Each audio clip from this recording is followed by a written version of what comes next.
Hello YouTube, Asuma here with another Minecraft video. Today we're going to be looking at the latest snapshot, which is 13W01A, and I am really excited about this update because there are tons of new redstone features.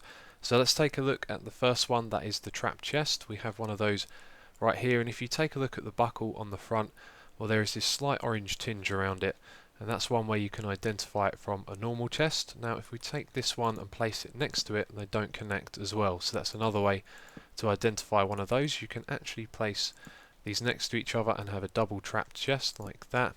Now supposedly what happens is when we open the chest we're going to get a redstone signal, so let's keep our eye on the redstone lamp, and you can see just on the side there I didn't get a signal, and I've been playing around with this for quite some time, taking items out, putting them back in, and I get no redstone signal, so maybe that's a bug, but that's supposedly how this is going to work. It's also possible that I can't figure out how you get the redstone signal out of it. I tried a few different things and this would be the most logical one, so I'm going to guess that that is actually a broken feature at the moment.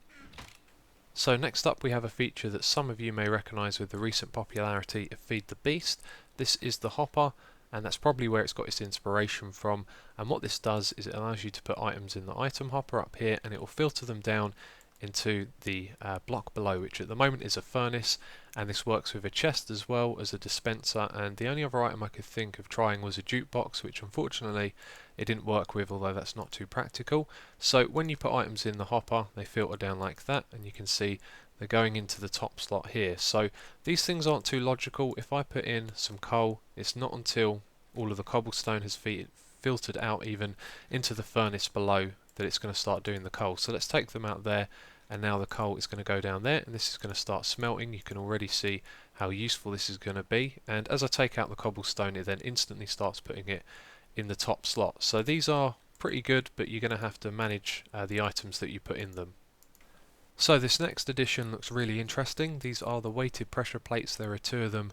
We have the light pressure plate, you can see the text gets cut off at the edge of the screen there, and then the heavy one as well. And the way that you craft these are with 2 ingots like this, that's for the light one, and then 2 iron ingots for the heavy one.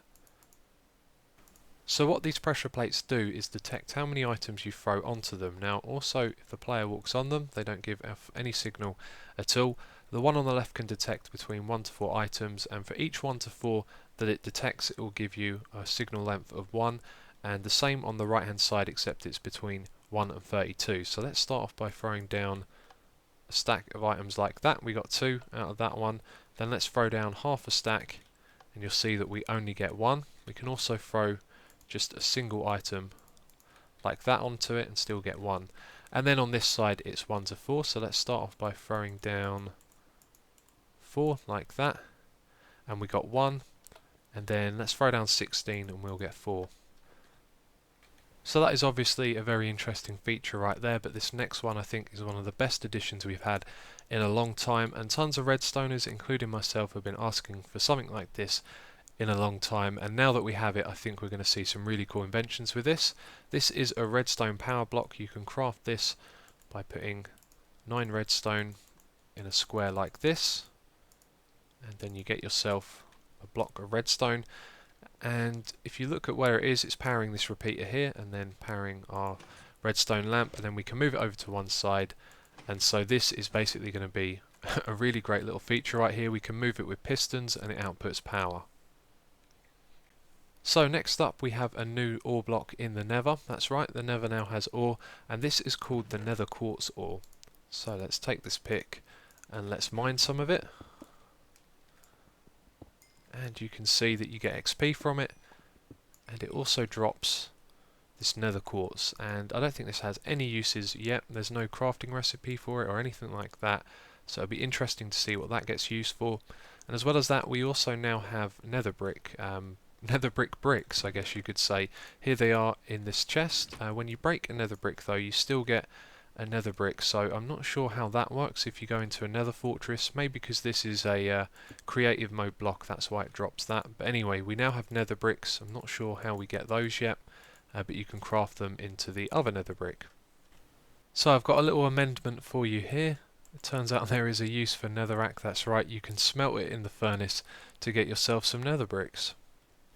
Our next feature is the Redstone Comparator. That's this thing right here, and its crafting recipe involves the Nether quartz, so we do actually have a use for that. And it's quite similar to a repeater. You put 3 stone across the bottom like this, and there you go, we've got a redstone comparator. So my explanation of how this works may not be 100% accurate because I'm still trying to fully figure this thing out.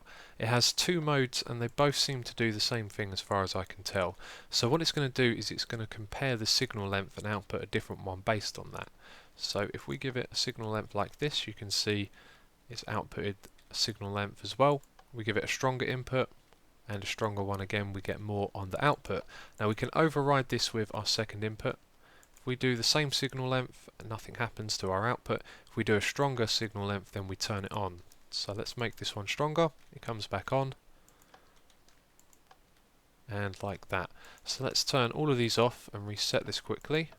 Now let's go to the second mode, and this is where I don't understand why there are 2 modes, because the same thing happens again. We get our signal length, we can make it stronger, and we can override it with a stronger one from the other side. This next feature is the light sensor, and this is a really cool addition. It will output a different signal length based on the time of day. So you can see here that it's a little past the middle of the day. Let's just change the time and we will get the full signal length like that.